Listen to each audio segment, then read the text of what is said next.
Welcome to Short Scale Modelling. This is part 5 of Airifx and Supermarine Spitfire Mark 14 civilian schemes. The scale is 1 to 48.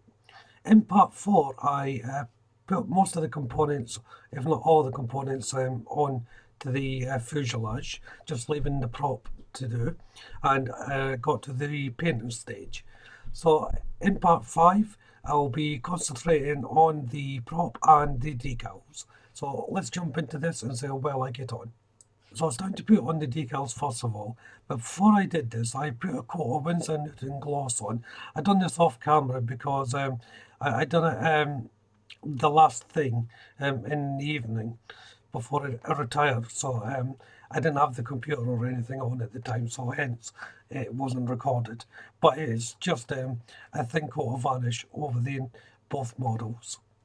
This just allows the varnish to 100% dry and cure before the next stage, and this is essential for placing on decals. You really must make sure the varnish is dried.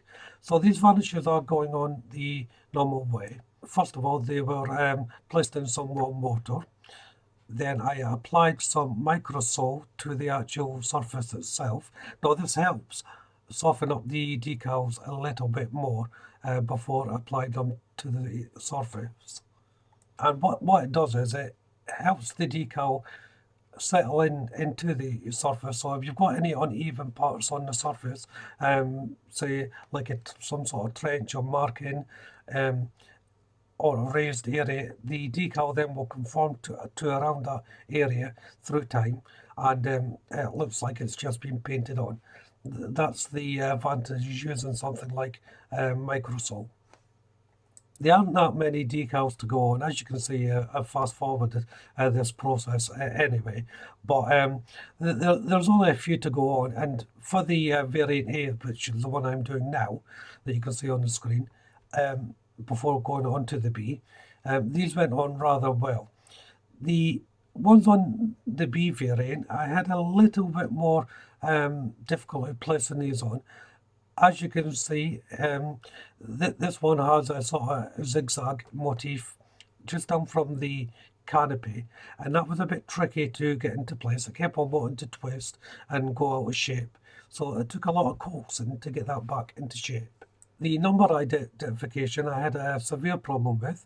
For some reason it just wouldn't stick to the model. I had to put in more solution for that, and it twisted when I placed it on. So it took about 8-9 minutes to get this into place. I was worried about it drying out and breaking, but I didn't want to put too much microsol on the actual decal itself because it would break it up if I moved it around too much. So this was a tricky business, but in the end I did actually get it in line with everything else. Just took a little bit of work.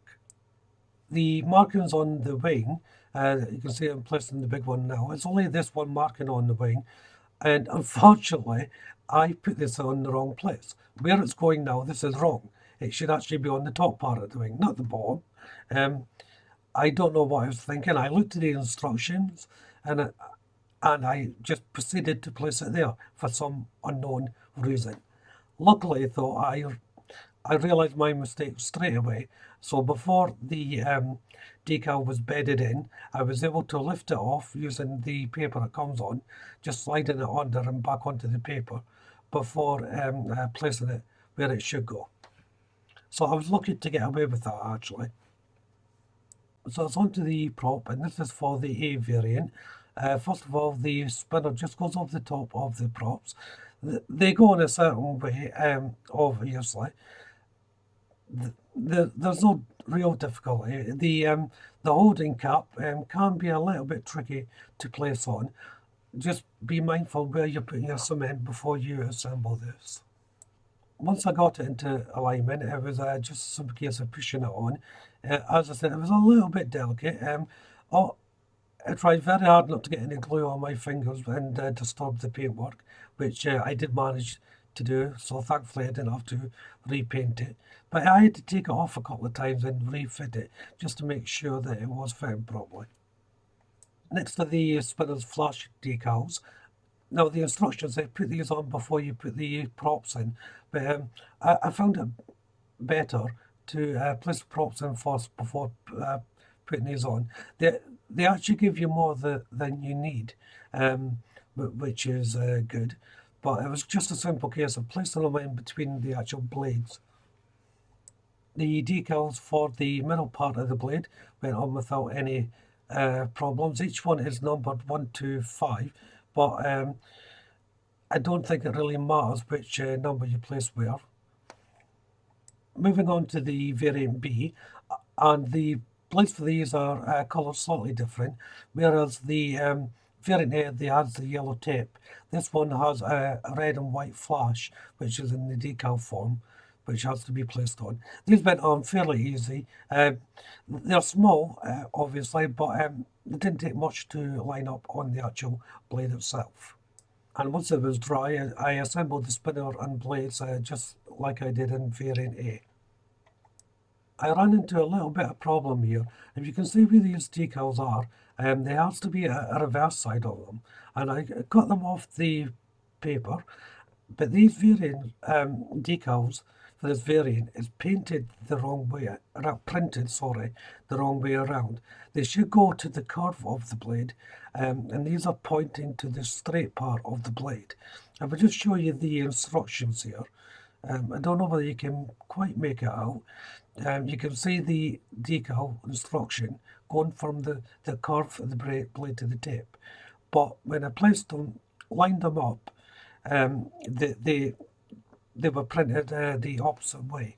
So because of that, I'm having to paint these. So I'm using Revlon Aquacolor 34 Italian Red for this. And it's just a sweeping little swipe of the brush on the edge of the blade going up to the tip in an arc. So the paint itself was quite easy, but I shouldn't have had to do this. The decal should have been printed the wrong way. I guess it just didn't get past quality control. The cap that holds the spinner was fairly straightforward. I did like the design of this. Generally when I'm doing these, you have to be very, very careful where you're placing the cement if you want it to move, so it's got its free movement. With this, it's designed in such a way that the amount of cement you need is minimum, and it's well away from the area where the bar will twist and rotate, well not twist, will rotate. So you don't have to really worry about gluing up that mechanism. And once it's all together, it just simply pops into the front of the fuselage like so. But before I place the prop on, I'm just using my pencil to mark out the lines on the actual model itself.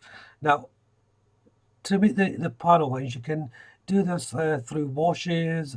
There's various ways you can do this. I personally prefer to use it in pencil.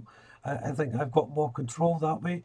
And plus the fact when I do my final varnish, the graphite will run slightly, adding marks and detail to your paint and giving it a look of being used and wear and tear. Now, if you're going for the pristine look, I wouldn't recommend using a pencil, but as I said, because the graphite will run slightly. So just bear that in mind. So now it's time just to put on the prop, and that simply just gets pushed on. No cement needed. You can put a tiny bit of cement inside the spinner if you wish for the bar or the stem just to grab it, but it's not really necessary. But I thought I would just show you what I was talking about. So just a tiny little bit of cement inside, and then when I push it on, that will hold it and I will still have free movement. The pencil technique is a little bit more visible on the silver one. You can just see the pencil marks coming through. If you're doing this, don't worry about making mistakes as well. You may go offline.